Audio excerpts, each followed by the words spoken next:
7. ഹൃദയ നൊമ്പരങ്ങൾക്ക് വിട നൽകിയ റബ്ബിന്റെ ഇടപെടൽ. ഓർമ്മപ്പുസ്തകം പതിറ്റാണ്ടുകൾ പിറകോട്ട് മറിക്കുമ്പോൾ ഈ നിസ്സാരന്റെ കാര്യത്തിൽ പോലും അള്ളാഹു ഇടപെട്ട അനുഭവം മനസ്സിൽ തെളിഞ്ഞു വരുന്നു. ഞാനിന്ന് നഴ്സറിയിൽ പോകുമ്പോൾ ഇറച്ചി കൊണ്ടുപോകുന്നുണ്ടല്ലോ.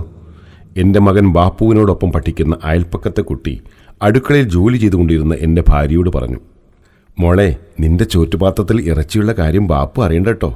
അവൻ കാണാതെ നീ അത് തിന്നണം കേട്ടോ. ഭാര്യ പറഞ്ഞു. അടുക്കളയോട് ചേർത്ത് വെച്ച് കെട്ടിയിരുന്ന കുളിമുറിയിലായിരുന്ന ഞാൻ ഇത് കേൾക്കുന്നുണ്ടായിരുന്നു.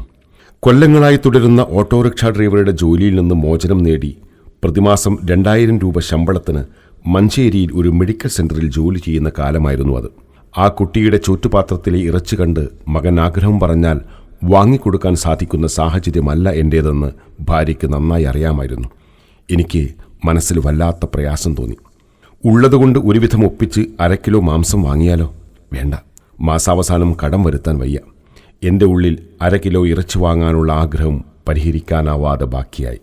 പിറ്റേന്ന് സുബ്ഹ് നമസ്കാരത്തിന് പള്ളിയിലെത്തിയപ്പോൾ അയൽവാസി പറഞ്ഞു, പെരുമ്പാവൂരിൽ അഡ്വക്കേറ്റ് അബൂബക്കർ എൻ്റെ ലാൻഡ് ഫോണിൽ വിളിച്ച് അദ്ദേഹത്തിൻ്റെ വീട്ടിലെ കല്യാണത്തിന് നിങ്ങളോട് ചെല്ലാൻ പറഞ്ഞിട്ടുണ്ട്. തിരുവനന്തപുരത്ത് ജോലി ചെയ്തിരുന്നപ്പോൾ അടുത്ത ബന്ധം പുലർത്തിയിരുന്ന കൂട്ടുകാരനാണ് ആ അഡ്വക്കേറ്റ്. അതിനാൽ കല്യാണത്തിന് പോകാൻ ആഗ്രഹമുണ്ട്. പക്ഷേ യാത്രച്ചെലവ് കണക്ക് കൂട്ടിയപ്പോൾ അകം പിടഞ്ഞു. കടം പേടിച്ചാണ് ഇത്തിരി ഇറച്ചി വാങ്ങാൻ മടിച്ചു നിന്നത്. ഈ അവസ്ഥയിൽ ക്ഷണം എങ്ങനെ സ്വീകരിക്കും?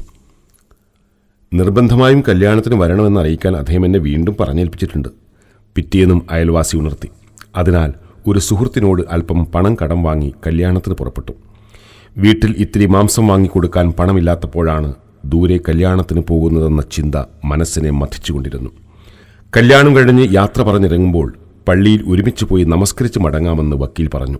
യാത്ര ചോദിക്കുന്നതിനിടയിൽ അദ്ദേഹം പോക്കറ്റിൽ ഒരു കവർ വെച്ചു. വേണ്ടെന്ന് പറഞ്ഞെങ്കിലും അത് സ്വീകരിക്കാൻ നിർബന്ധിച്ചു. യാത്ര പറഞ്ഞ് ബസ്സിൽ കയറി കിട്ടിയ ആദ്യ അവസരത്തിൽ തന്നെ ഞാൻ കവർ തുറന്നു നോക്കി.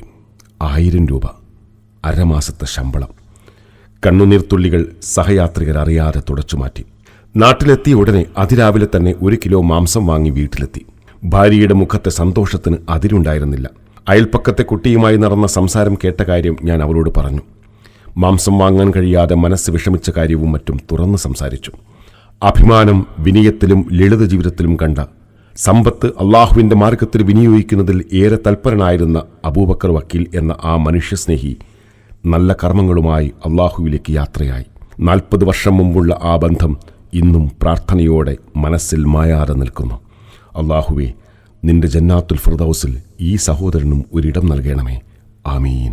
മുഴുവൻ ലോകത്തിൻ്റെയും സർവ്വചരാചരങ്ങളുടെയും സംരക്ഷകനായ അള്ളാഹു കോടിക്കണക്കിന് മനുഷ്യരിൽ നിസ്സാരനായ എൻ്റെ മനസ്സിലെ ആരോടും പങ്കുവെക്കാത്ത വേദനകൾക്ക് പരിഹാരം കണ്ടതിനെക്കുറിച്ചോർത്തു നിറഞ്ഞ നന്ദിയോടെ അവനെ വാഴ്ത്തി. അള്ളാഹുവിൻ്റെ മാർഗത്തിൽ തങ്ങളുടെ ധനം ചെലവഴിക്കുന്നവരെ ഉപമിക്കാവുന്നത് ഒരു ധാന്യമണിയോടാകുന്നു. അത് 7 കതിരുകൾ ഉൽപ്പാദിപ്പിച്ചു. ഓരോ കതിരിലും 100 ധാന്യമണിയും. അള്ളാഹു താൻ ഉദ്ദേശിക്കുന്നവർക്ക് ഇരട്ടിയായി നൽകുന്നു. അള്ളാഹു വിപുലമായ കഴിവുള്ളവനും എല്ലാം അറിയുന്നവനുമാണ്. വിശുദ്ധ ഖുർആൻ 2:261.